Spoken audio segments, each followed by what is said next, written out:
want you to imagine something for me. It's a Saturday night. Snow is falling outside. You're warm. You're happy.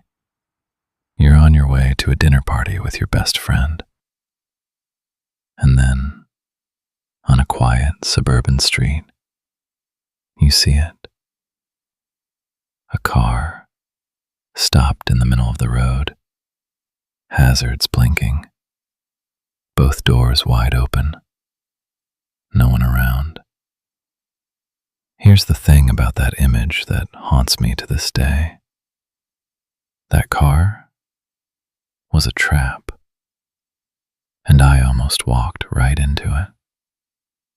This happened a few years ago. I'm from Denver, and I'll be honest with you, I'm not a trusting person. Never have been.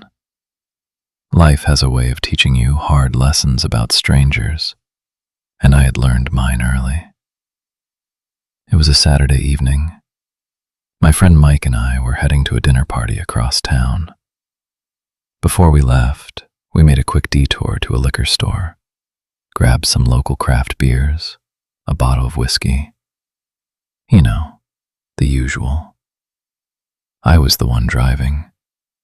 Not exactly the best car for the snow, which was already coming down pretty heavy by then. Mike, God love him, ran back inside the liquor store last minute to grab a pack of Zins, his latest nicotine obsession. I sat there in the parking lot, engine running, snow piling up on the hood, annoyed, impatient, and completely unaware of what was waiting for us just a few minutes down the road. The drive was supposed to take 20, maybe 30 minutes. Familiar suburban streets, nothing unusual. But the storm had gotten worse while we were in the store. The roads were thick with snow. My tires kept losing grip on the turns. I'm not a great driver on a good day. That night, I was white-knuckling the wheel. We were heading uphill when I came around a corner, and I saw it.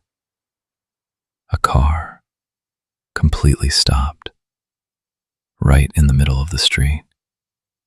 Hazards on, flashing orange through the falling snow. Both the driver's door and the passenger's door wide open. My first instinct? Drive around it. Keep moving. We were already late. But Mike grabbed my arm. Stop the car. I told him we didn't have time. He said someone could be in trouble. I knew he was right. So I stopped. We sat there in silence, watching those hazard lights blink through the windshield.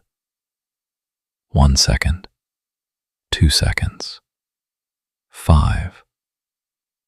Nothing moved. Mike said he was going to check it out.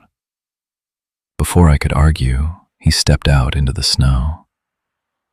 I watched him approach the vehicle through my windshield, the flakes swirling between us. And that's when I saw it, just at the edge of my vision. Something dark, moving, near the back of the car. Maybe nothing. Maybe. Then, the car jolted. Subtle, like something shifting in the trunk. I didn't think.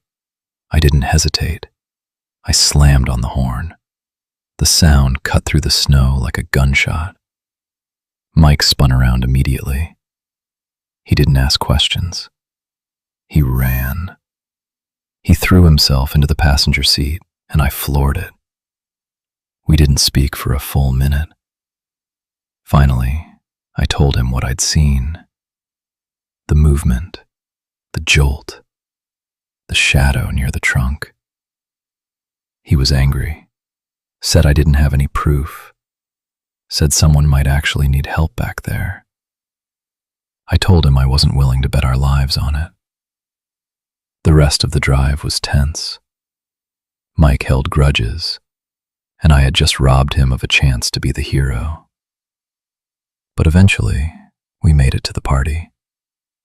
We relaxed, had a few drinks, caught up with old friends, and for a few hours, we almost completely forgot about the car and the snow. After dinner, our host turned on the TV, just to give the departing guests a quick weather update. He flipped to the local news, and I felt the blood drain from my face. The police were issuing an alert about a carjacking, one that had happened less than 2 hours earlier. A woman had been driving her teenage son home from a friend's house. She spotted a car stopped in the middle of a suburban street. Hazards on, doors open. She pulled over to help. As she and her son approached the vehicle, 2 men jumped out from behind a snowbank. A third man climbed out of the trunk. They held her at gunpoint, took her keys, drove off with her car and the decoy they'd planted. I stared at Mike. He stared at me. Neither of us said a word. That could have been us. That should have been us. If Mike hadn't gotten back into the car when I honked, I don't know what would have happened. We told everyone at the party. Killed the mood, obviously. But people were fascinated. Because here's the thing about a trap like that. It doesn't look like a trap. It looks like an emergency. It looks like someone needs help. It's designed to trigger the best part of you. Your empathy. Your instinct to stop. I think about that woman a lot. I think about how all she was trying to do was be a decent human being. And I think about how, to this day, I still hesitate every single time I see a car stopped on the side of the road. Sometimes the thing that looks most like someone in danger is the danger.